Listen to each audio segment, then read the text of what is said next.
Hi everyone, and welcome to my preview of the 1v1 maps in the CoHmmunity CoHtography CoHmpetition. This is a map making competition with a prize pool of over $2,100 currently, and it is being run by GBPirate, with potentially some maps making it into the Company of Heroes 3 map pool. Woohoo! We're going to start our list of maps with Bologna, created by Byrne. And I think this is a really good place to start because it really sets the tone for the level of quality in the map making competition at the moment. We're seeing a lot of really good ambient and texturing skills, as well as good map design. You can see here on the tactical map, both players, I mean, they get a lot of fuel next to the base, and they're pretty much fighting for heavy munitions and a little bit of extra fuel across the center of the map. If you don't want to fight in the big open area in the center of the map, then all surrounding it where the tram goes, there are equally spacious roads to flank with, and because there are roads built there, then actually it's a really, really good map for flanking with light vehicles or even faster, heavier tanks like the Panther. But yeah, even those roads that go around the outside of the map, you know, they've got a lot of detail on them. They've got a lot of sort of options to stealth, options to drop mines, so it could be equally costly to take a vehicle there quite wide on the map, where you've got the plus 16 munitions, and then potentially lose it or have it snared. You know, you'd have to have control of the center of the map and be able to go out to the sides when that happens. But this is sort of like high risk, high reward. So playing this, I have to say, I really do like the way that the map itself is designed. And as for me, I always like to see how these maps would look cinematically. So one of the things in tournaments, and I always used to do this when I was running King of the Hill, is drop a couple of maps in that may not even be competitive, but really, really fun to watch two armies or even four armies fight on it. And this lives up to that standard. So really, really happy with what I've seen here. I don't see any obvious mistakes in design. There isn't anything that was glaring out at me, like I didn't see anything placed that was wobbly, and I haven't seen anything that didn't fit in with the scoring rubric as a high score. So yeah, like hats off to this guy. Has made a fantastic map. And yeah, as you can see here in this engagement where I was trying to get around some roadblocks with a Greyhound and a Sherman, it just felt really good, and that's exactly what you want to see here. Next map, we have Salvation, created by Shadowphreak. And if you thought the previous map looked fantastic, well, this one, in my opinion, is outstanding. It has so many world elements that I haven't seen included in maps before, and I just felt like every inch of this map was placed with intention in its design, and it is just really, really cool in all directions. Yes, that is a really nice cute dog there as well, which I thought was a nice Easter egg style touch. And just looking at the overall map, you've got a dense amount of resources in the center. You have got some cutoff points around it. You've got to dive pretty deep in two directions to actually get that cutoff, but it'd be pretty worthwhile in doing so. So definite center focus area. Once you get over the fact that everyone's garden here seems to look like some weird cult graveyard, you can really start to appreciate the kind of scale of beauty that this map has. And one of the things that stood out for me was the choice of ambience. So you have a lot of street lights that seem to have just come on as it's kind of coming into an evening dusk sort of setting, but it is still light enough that you get all the pops of color from the trees and the shrubbery. And when you've got it this dense, it just looks wonderful. And I think as well, you know, just when you go through this at a unit level, and you just see an example here, it almost looks like the kind of thing you'd find in an FPS or an RPG game. It's that level of detail and its density, and it just gives it a whole feel that doesn't scream RTS. You've got beachy areas that look like you could have beach landing style battles here. But I will say that one thing I didn't like about the map was the way that this ocean looks going out and the false perspective with the ships. It was a great idea, but I don't think it quite works. So yeah, let's have a little look at how this map looks in a game setting when you're running it cinematically. And I was really, really impressed with this. one of the things that stood out to me in terms of gameplay was the amount of heavy cover and medium cover options. And I don't think you find that in a lot of maps, but this genuinely felt like everywhere you went, you were in some form of cover. And what makes that really interesting is that you feel like you need to make use of indirect fire, like your mortars, like your whiz-bang, to flush out those units or to deny certain areas of the map that are almost like stronghold areas, a bit like that island in the center. And I think one of the other things that really stood out to me through playing this is that every time you went through one area of the map and you won some engagements and you move into the next area, it really felt like a progression, not just of the battle, but of the scenery as well. So, you know, you could have an engagement on the beach, it then moves up into the town, from the town it goes into, you know, like residential areas, and you really feel like you're moving through some battlefield in a really cool and unique way. I saw Shadowphreak in Discord saying, hey, this is my first map, go easy on me, but I have to say, this is one of the strongest contenders in the map competition. So we move on to Libyan Storm, created by someone somewhere doing something. And if you ever join a tournament with that name, I swear to God it will not cast you, because that's really, really hard to say. But because you've made a really good map, we'll do it this time. So Libyan Storm is sort of based around the idea that there's a little oasis in the center, and then you have to play quite far and wide to get hold of your fuel advantage in this map. It's an interesting one because the territories are quite rigid in terms of their grid lines, but as you can see, the map's fairly symmetrical in its design. And in the center here, you can sort of see how, I'm going to abbreviate it to Someone, has just shown off with what he can do with scenic mapping tools. You've got areas where there's some abandoned vehicles. You've also got a camp on the edges of the map around a little fuel refinery. And it really helps to build that sort of, this is a desert and there are like pocketed engagements going on. So yeah, I think whilst it did feel a little bit sparse in places, and I think perhaps the ambience could be played with, you know, to not make it so beige, but it's pretty cool. And don't worry, they're not burning someone at the crucifix over there. That is actually a plane that has nosedived into the ground.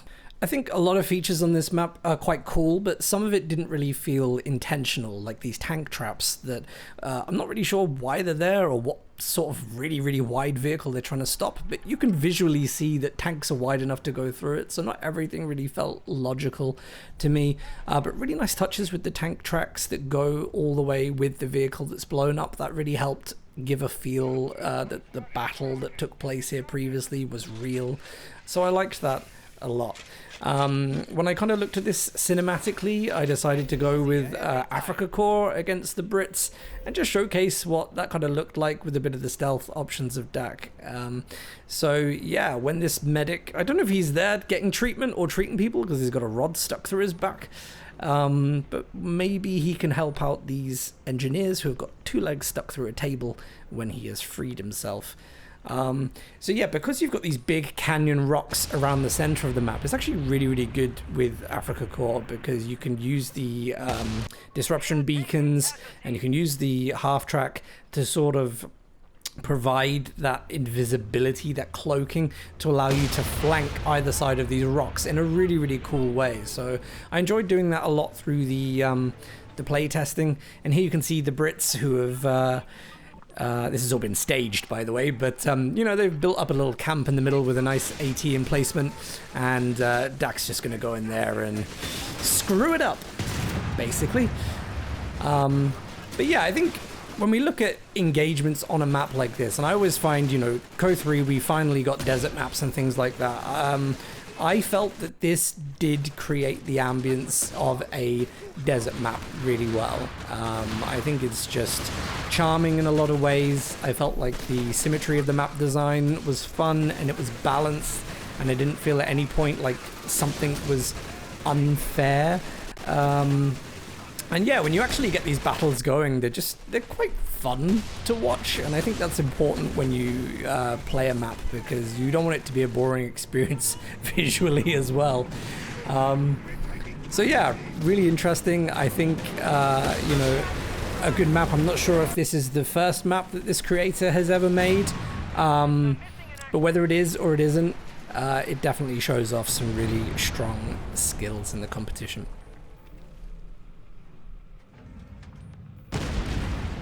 Move on to our next map, Trenches, created by BadBoiGunNer. Yeah, I think the visuals speak for itself. If you like bridge maps, I'm pretty sure you'll be a fan of this as well. A lot of strong cutoffs in the center. This is really meant to be a central slugfest between infantry and tanks and artillery, with some flanks around the edges. And this map is symmetrical. Sometimes so symmetrical that if you literally just scroll from side to side on the map, you will almost find the exact imagery in terms of houses, which I wasn't so much a fan of, to be honest. I think you've got to have some differences on either end of the map, even if you make the territories and the buildings even. But there is some really, really nice detailing around the edges of this map, a lot of farmland. Don't eat the crops. This is like the scene of the next zombie film. Apparently these are all plagued and you shouldn't eat it. And the next zombie map's going to be based here. But if you have a look around the edges of the map here, I think this is where I picked up, like, it's pretty unfinished. There's a lot of, like, empty holes. In terms of buildings, you've got a lot of buildings with the same names and the same design, which I think can be avoided. And that just tells me that perhaps they haven't played around with all the assets enough to make it feel like a real living and organic town environment. Occasionally I'd find a building. I don't know if this is meant to be intentionally on a sinkhole. I don't see any other elements that indicate that, but it is indeed a wonky house. And then occasionally you'll come across a little thing like this that hasn't quite been finished, where wires don't connect.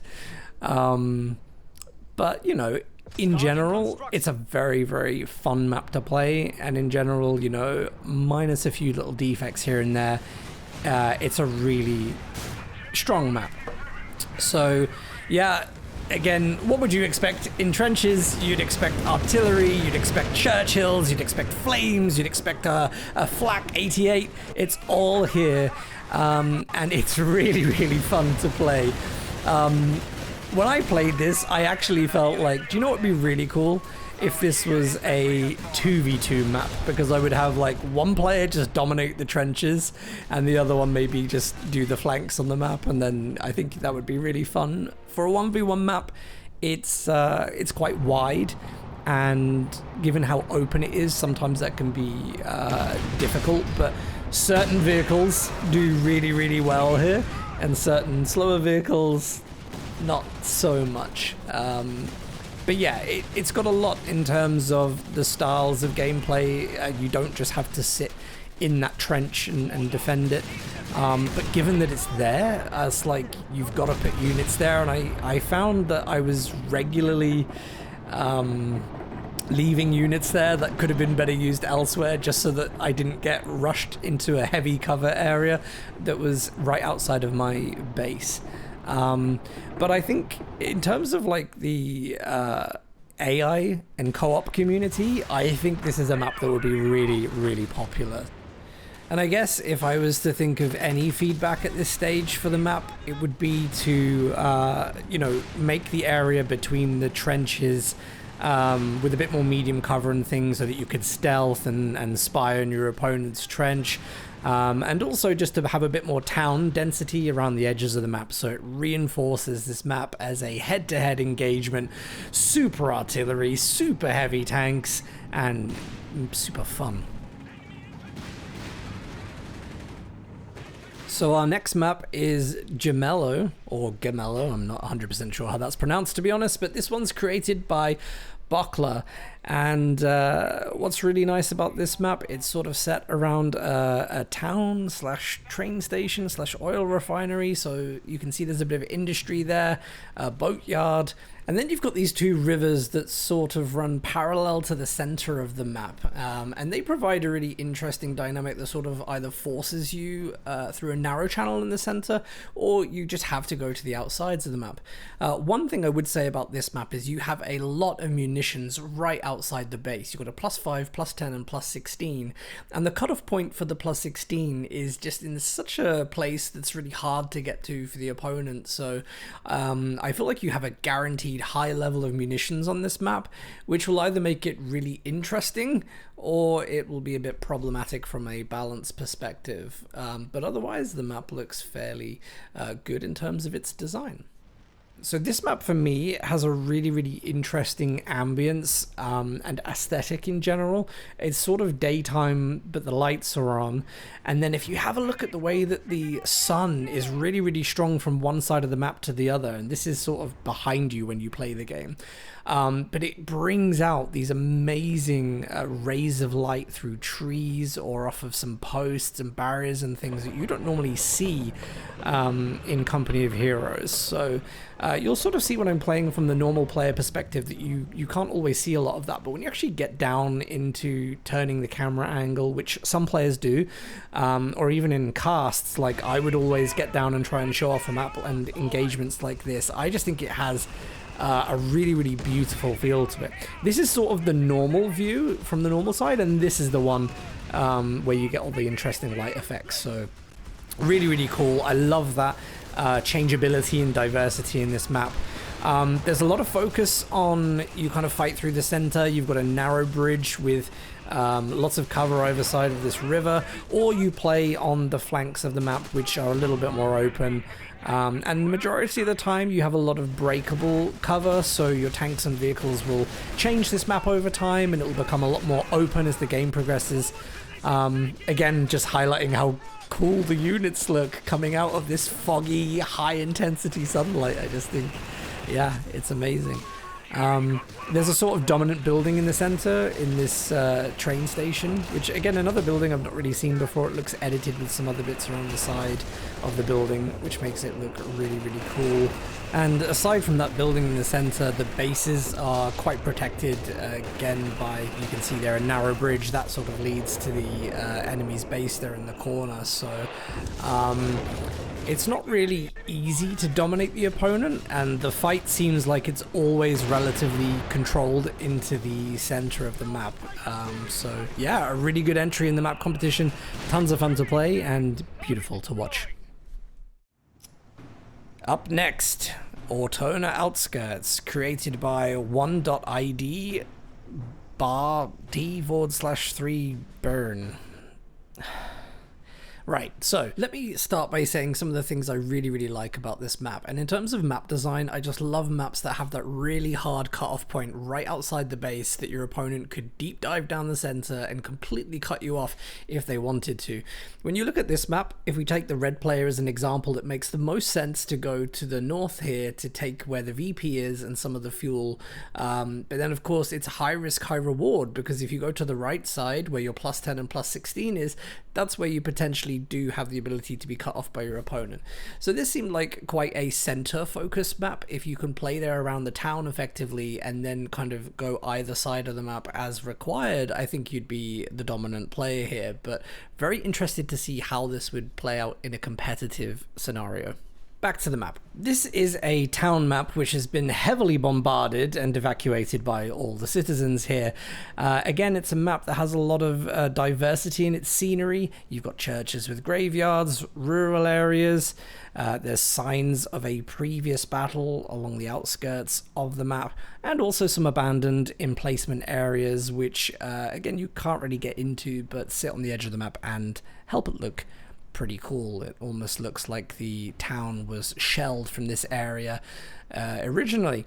So areas of the town, again, high level of detail, a lot of places where you can pop units of suppression types into buildings and pin all the areas that infantry are going to be running through. But on the other side of the map, you also have castle ruins. So again, moving from like farms to churches to towns to these castle ruins. What interested me was that all of that in one map, in a 1v1 map, is done very, very neatly and seamlessly. So really, really interesting how they've managed to do that. But it is done very, very well and plays very well. So again, it's a map that you can heavily dominate the center, but you can also bring a lot of those faster units around the outside of the map. So really good opportunity for mines and snares that can be capitalized on whilst opponents kind of stuck building hopping in the center of the map. So I really like that. And again, just continue the shelling, build some artillery and just shell everything. That was fantastic in this map. There are some peaceful areas where you can chill out and listen to the birds. I enjoyed that. Sometimes you just need a little chill away from everything.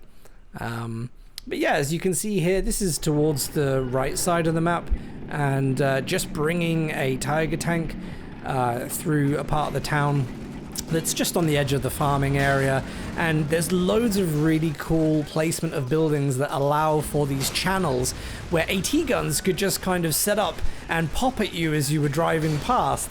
So that felt really, really cool. In terms of maps that have a lot of urban design and a lot of urban engagements, this one felt like one of the better ones, because it felt like it wasn't so cramped that you couldn't set up an effective AT counter. And then again, you know, you don't feel like you have to go with assault grenades here. Like even your normal grenadiers still do well with the space it's done by.